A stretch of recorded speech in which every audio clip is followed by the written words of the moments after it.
입시 정보는 넘쳐납니다. 안 봐서 문제죠. 정말 볼 수 있는 자료가 많지만 딱 하나만 골라라 하면 나의 선택을 좋은 선택으로 유쾌한 밤.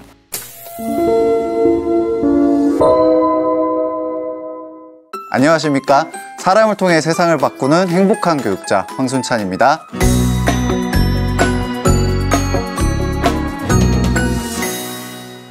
선생님 블로그 보면은 블로그 제목이 수학 부지다, 수학 선생님을 꿈꾸다입니다. 그 수학 선생님이시지만 수학을 못했던 시절이 있으실 거라고 제목에서 짐작이 되던데요. 선생님은 그 수학 어려웠던 시절을 어떻게 극복하셨는지 들어보고 싶어요.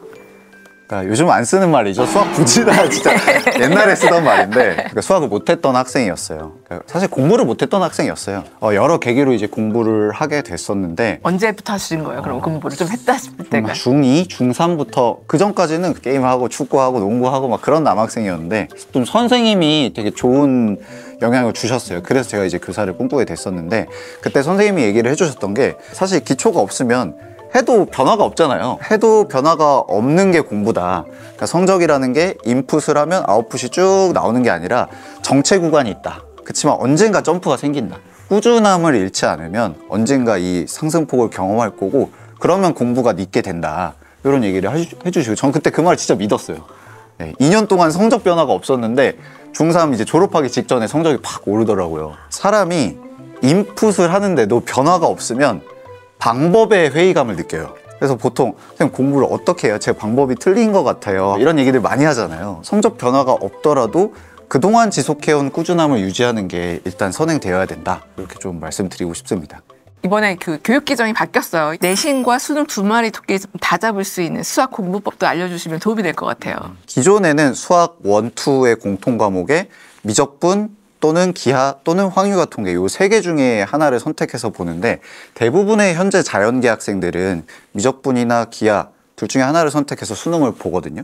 근데 그런 선택이 없이 이제는 기존 수학 1이 이제 대수가 된 거고 기존 수학 2가 미적분 1 그건 이제 거의 비슷하고요. 옛날엔 그 세 개 중에 하나를 선택해서 봤는데 이제는 그냥 황유가 통계 선택권이 없는 거죠. 그러니까 옛날로 치면 문과 수학을 전체 학생이 다 수능으로 본다. 라는 거기 때문에 초상위권 자연계를 변별할 수 있는 문제가 어떻게 출제될 것인가 이제 미적분이랑 기하가 빠졌으니까 그래서 저는 황유가 통계에 좀 주목을 해야 된다라고 좀 보는 편인데 거기서 변별이 그래서 기존 황유가 통계 수준보다 훨씬 더 어렵게 나올 거다라고 저는 좀 예측을 하거든요. 최근에 2028 예시문항이 나왔어요. 뒷문제가 보통 어려운 문제잖아요. 그래서 객관식 뒤에 있는 두 문제랑 단답형 뒤에 있는 두 문제 이 네 문항 중에 확통이 몇 개나 나왔을까? 확통이 원래 30문제 중에 8문항 정도라서 많은 문항이 3분의 1이 안 되거든요. 근데 그 어려운 네 문항 중에 2개를 차지하고 있더라고요. 이제 황유가 통계에서 특히 경우의 수와 확률은 조금 어려운 기출문제들을 많이 풀어보셔야 될 것 같고요. 아이들이 주로 내신 기출문제, 또 학원에서 준 자료들 풀기 좀 급급한 상황들을 많이 보이는데 여유가 된다면 수능 기출문제와 평가원 기출문제 그리고 EBS 연계교재를 좀 미리 같이 풀어보셨으면 좋겠어요. 그래야 내신 중에서도 어떤 것들이 수능에서 조금 더 중요하게 다루어지는지를 감을 잡으면서 내신을 공부할 수 있거든요. 내신이라는 게 학교마다 선생님마다 스타일들이 너무 다르기 때문에 전체적인 어떤 방향성을 잡기 위해서는 평가원 기출과 EBS 연계교재도 같이 풀어나가는 거를 좀 특별히 추천드리고 싶습니다. 고1, 2, 3에 대한 입시 전략도 한번 짚어보고 싶어요. 특히나 이번에 고1은 교과서도 개정이 되었죠. 그다음에 28 수능을 보는 첫 세대여갖고 아이들이 완전 멘붕 상태라고 들었어요. 이렇게 헤매고 있을 고1 아이들에게 해주실 조언이 있다면 무엇일까요? 입시 정보는 넘쳐납니다. 안 봐서 문제죠. 학생부 종합전형 가이드북, 입학처 유튜브, 뭐 교육청 유튜브 그리고 이런 유쾌한 밤 같이 좋은 정보를 제공하는 채널들이 너무 많잖아요. 학부모님들 입장에서는 저는 권장드리고 싶은 게 입시 정보가 너무 많은 거를 다 갖고 계시는 게 힘들거든요. 우리 아이한테 필요한 정보를 조금 요약해서 따로 이제 보관하는 폴더를 만들어라 이렇게 좀 말씀을 드리고 싶어요. 그래서 입시 정보를 특히 지금 1학년들은 한 학기가 끝나면 학교생활기록부가 마감되는 부분이 있거든요. 학기 단위로 이제 운영이 되니까 세특이 끝나요. 교과별 세특이. 세특이라는 게 뭔지 몰라버리면 그냥 넘어가 버리는 거죠. 1학년 1학기가. 정말 볼 수 있는 자료가 많지만 딱 하나만 골라라 하면 전 학생부 종합전형 뉴 평가 요소, 학업 역량, 진로 역량, 공동체 역량 이 세 가지를 주로 평가하는 대학들이 많은데 이 역량에 대한 구체적인 설명을 좀 하는 책자예요. 몇 개 대학이 공동 연구를 해서 만든 책자이기 때문에 이걸 읽으면 아, 대학들이 이런 역량을 평가하는구나, 학교 생활에서 이런 부분들을 챙겨야겠구나 라고 알 수 있기 때문에 뭐 수많은 자료에서 딱 하나만 고르자면 저는 그거를 먼저 추천드리고 싶습니다. 여러 자료를 보시는 것도 중요하지만 선생님과 학부모가 그런 동반자적 관계에서 내 아이를 같이 이해해 나간다라고 생각해 주시면 좋을 것 같아요. 그러니까 상담을 하실 때도 내 아이는 어떤 학생이다, 우리 집에서 어떤 모습을 보인다 이렇게 하면 저도 아이들 통해서 그 학부모님들 통해서 아이를 이해하기 훨씬 더 수월해지거든요. 그러면 교사가 학교에서 바라보는 아이와 학부모님이 집에서 아이를 바라보는 아이가 이렇게 겹쳐지면서 아, 이 아이는 어떤 아이구나, 그래서 앞으로 어떻게 도움을 줘야겠다, 서로 상호 보완적으로 정보를 교환하고 특히 어떤 강점을 가졌는가 그걸 교사가 빨리 포착을 해야 되거든요. 그런 부분들을 많이 좀 상호 보완적으로 협력해 나갔으면 좋겠다 이렇게 말씀드리고 싶습니다. 고2는 내신 9등급제를 하고 있는데 이 친구들이 이제 재수를 하게 되면 5등급제 아이들과 겨루게 되더라고요. 이 고2 아이들에게 혹시 주고 싶은 꿀팁도 있을까요? 자, 상상을 해봅시다. 수많은 고3 아이들 중에 또 재수생이 되겠죠? 근데 그 재수생의 마인드가 어떻겠어요? 삼수하면 입시가 또 너무 바뀌니까 그 엄청난 그 배수의 진을 치고 공부하는 마인드의 재수생과 같이 수능을 보는 현 고2, 수능이 진짜 만만치 않겠다라고 생각을 하셔야 돼요. 현 고2 학생들은 재수생이 될 현 고3과 견주려면 좀 수능 공부를 평소에 좀 해두어야 된다라고 말씀을 드리고 싶고요. 사실 모든 위기 속에는 기회가 있어요. 저는 지금 현 고2 학생들이 재수를 하는 게 꼭 불리하지만은 않을 수도 있겠다라고 생각하는 게 있거든요. 왜냐하면 현 고1 학생들은 3학년 때까지 내신 부담이 커요. 왜냐하면 원래 3학년 때는 내신 등급이 산출되지 않은 과목들이 많았거든요.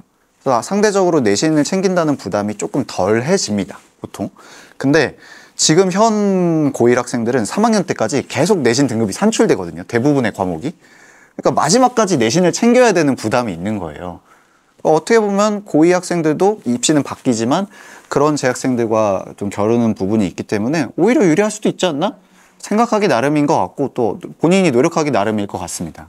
현재 고3 아이들 관련해서 뉴스를 봤더니 올해 응시자가 또 4만여 명 늘었고 근데 그 와중에 또 의대 정원은 또 동결되어갖고 현장이 맞습니다. 지금 아사리판인 것 같아요. 맞아요. 네. 이 고3 아이들은 어떻게 원서를 좀 접수해야 될까요? 사실 예측이 난무하죠, 입시에서는. 이 의대 정원도 이제 다시 복구되고 안정 지원의 기조가 강화될 것이다 라는 여론이 팽배해지면 정말 그렇게 될 가능성이 높아지는 거예요. 그렇다면 모두가 하향 지원, 안정 지원을 할 때 분명히 그 안에서 상향 지원으로 득을 보는 친구도 생길 거거든요. 네, 그래서 모든 위기 속에 좀 기회가 있다 이런 마인드를 좀 가졌으면 좋겠고, 아이들이 상향 지원을 할 때 선생님 6장을 이렇게 구성을 할 때 요거 대신에 이렇게 위로 써도 돼요? 이런 질문을 많이 하거든요. 근데 저는 뭐라고 얘기하냐면 이거 올릴 거면 이거도 내려. 좀 스펙트럼을 넓게 써야 이런 안정 지원 또 혹은 또 변화가 있는 입시에서 안정성을 좀 확보할 수 있다라고 말씀드리고 싶습니다. 제가 설득하는 게 뭐가 있냐면 보통 수능 후에 논술을 보거나 수능 후에 면접을 보는 전형들이 있잖아요. 그러면 수능 이후에 그 고사에 참여하는 거를 결정할 수 있으니까 지금은 너가 아쉽다고 생각하지만 너가 수능 못 볼 가능성도 있으니 그런 수능 이후에 면접 응시 여부를 결정할 수 있는 대학을 하나 낮춰서 쓰자. 너가 이렇게 하고 싶으면. 그래서 6장의 스펙트럼을 좀 넓게 구성을 해라. 이렇게 말씀드리고 싶습니다. 그 내신이 5등급제로 바뀌면서 사실 특목 자사고에 관심이 좀 많이 몰렸어요. 부모님들이 특목 자사고에 대한 환상이나 좀 착각이 있으신 것 같아서 어떤 건지 짚어주시면 도움이 될 것 같은데요. 네. 중학교 때 상위권 내신을 갖고 있는 그 아이들이 내신을 유지할 거라는 환상이 일단 기본적으로 많이 있으시죠. 근데 어쩔 수 없는 상대평가 구조 안에서 중학교 때 정말 날고 기었던 아이들도 처음 보는 성적을 경험하기도 하는 게 흔한 상황인 것 같고요. 나중에 학교 알림이에서 찾아보실 수 있는 자료들이에요. 자사고들이 오히려 일반고보다 재수 비율이 좀 높은 경향이 있거든요. 비싼 학비 들였는데 또 재수까지 하게 되는 상황들이 나타나고요. 그 다음에 학교생활기록부가 그냥 저절로 좋아질 거라는 어떤 기대를 하시는 것 같아요. 근데 학교생활기록부는 결국에 그 학교를 드러낸다기보다는 그 학생을 드러내는 거거든요.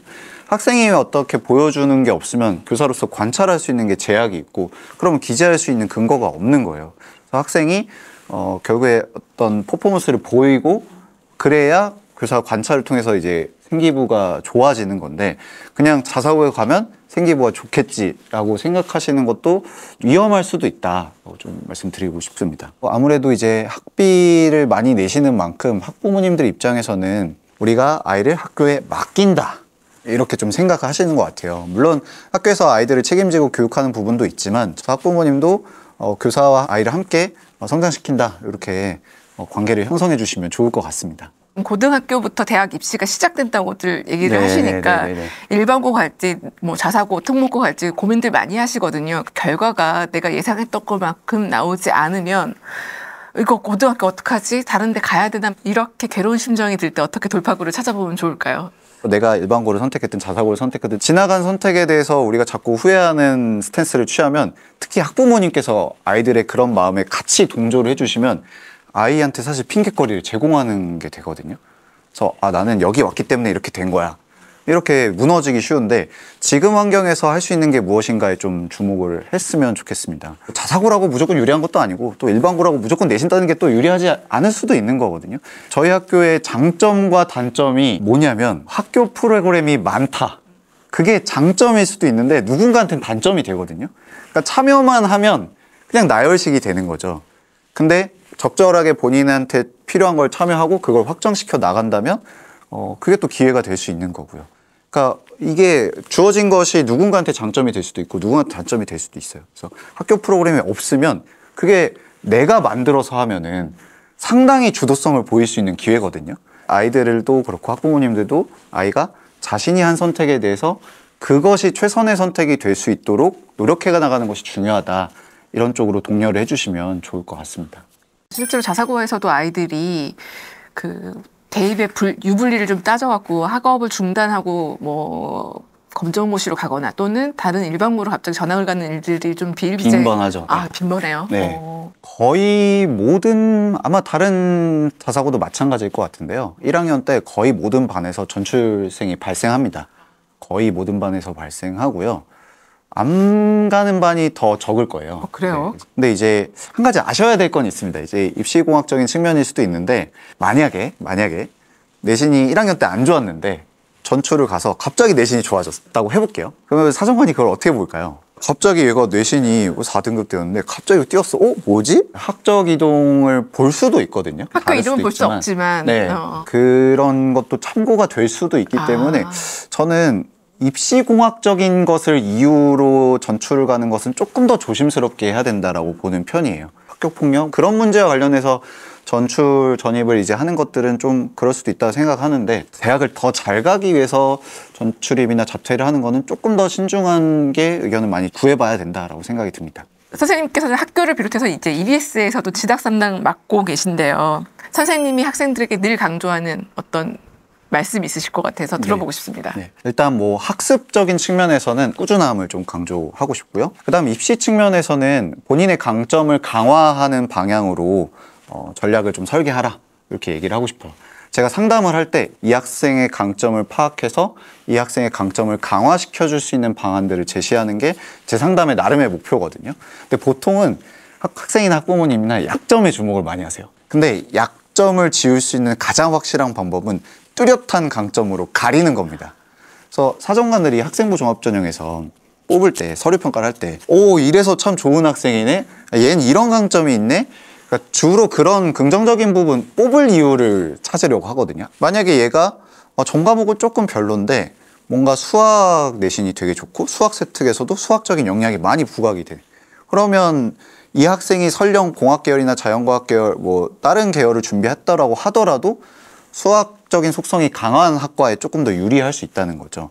근데 그런 사례들은 모든 과에서 다 적용될 수 있습니다. 그래서 본인이 잘하는 과목이 있으면 그게 기회가 될 수 있다. 그래서 강점을 강화하는 게 중요하다. 이런 예시를 말씀을 드리고 싶습니다. 그 선생님이 학생들 인터뷰 하실 때 들었던 얘기 중에 저는 좀 놀라웠던 게 있었어요. 질병 결석 같은 경우도 혹시나 입학사정관들이 좀 보고 있을까요? 제 피셜인데요. 본다고 생각합니다. 네. 질병인데요? 네, 본다고 생각합니다. 옛날에 개근이라는 게 중요했죠. 흔한 거였잖아요. 그때는 뭐 개근이 아닌 사람 찾기가 더 힘든 거였잖아요. 근데 지금 딱 정확히 반대거든요. 정확히 반대예요. 옛날에는 뭐 9대 1이었다면 지금 1대 9. 진짜 그 네. 정도예요? 그러니까 저희 학교에서는 이제 백고상이라고 졸업할 때 개근하는 친구들한테 그 상을 주거든요. 근데 그 상을 받는 학생이 점점 줄어요. 다른 학교도 지금 마찬가지일 겁니다. 그렇기 때문에 개근이 갖는 희소성이 강점이 될 수 있는 거죠.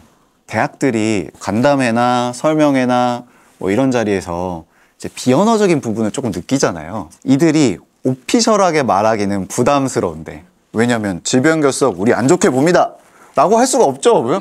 아픈 학생들한테 너무 후폭풍이 클 거 아니에요. 그치만 탐탁치 않아 할 거라고 저는 느끼거든요. 비언어적인 소통에서 사정관분들이 해서 들었던 표현 중에 인상 깊었던 표현이 질병 결석은 수업 결손이다, 이런 표현을 하시더라고요.